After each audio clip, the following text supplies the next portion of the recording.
Hello friends, இன்றைக்கி வந்து என்னோடய பேக்யார்டில் தான் இருக்கேன். ஆக்சுவலாக வந்து இன்றைக்கி பச்சை மிளகா நிறைய இருக்குது, அதை கொஞ்சம் பறிக்கலாம் அப்படின்ட்டு. பாஸ்ட் 2-3 இயர்ஸாகவே நான் இதே இடத்துல தான் பச்சை மிளகா ட்ரீ வைக்கிறேன். அண்ட் நிறைய பச்சை மிளகா வருது.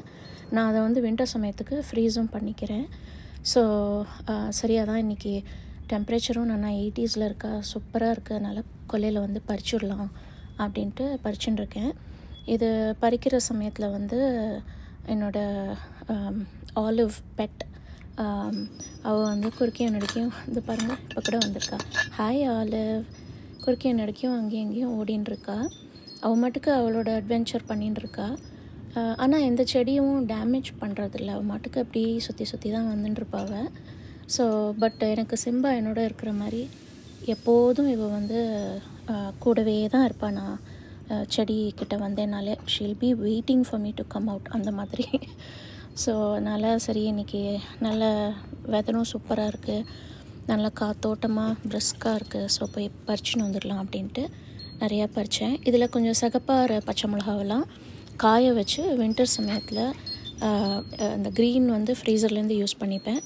அண்ட் அந்த சிகப்பு மிளகா இருக்கு இல்லையா, அதை வந்து நல்லா ட்ரை பண்ணி எடுத்துட்டுருவேன் வெயிலில்.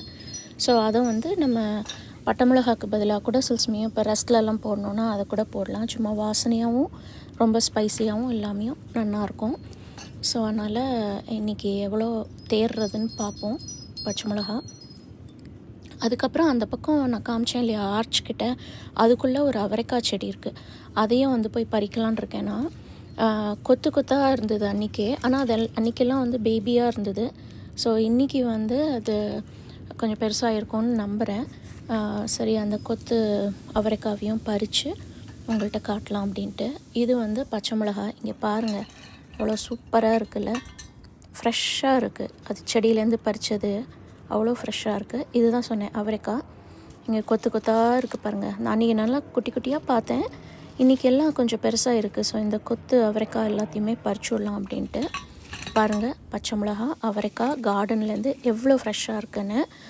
இதோடு நான் இன்னொன்று காட்டணும்னு நினச்சேன். இது வந்து காஞ்ச பீர்க்கங்காய். இதில் வந்து லோஃபா பண்ணி அந்த இது நம்ம ஊர்லலாம் ஸ்க்ரப்புக்கு யூஸ் பண்ணுவாங்கள்ல குளிக்கும்போது, அந்த மாதிரி இதுக்குள்ளேருந்து அந்த நார் எடுக்கலாம். இந்த ஸ்கின்னெல்லாம் இது பண்ணிவிட்டு எடுக்கணும். அதை நான் பண்ணும்போது அதுக்கு ஒரு தனி வீடியோ போடுறேன். அன்டில் தென் பார்க்கலாங்க. Hope you like my shorts video. இந்த மாதிரி நிறைய ஷார்ட்ஸ் வீடியோவும் லாங் வீடியோஸும் பார்க்கலாம் இனிமேல் சீக்கிரம். ஸோ ஹோப் நீங்கள் அதே சப்போர்ட்டை எனக்கு மறுபடியும் கொடுப்பீங்கன்னு நினைக்கிறேன். பாய்.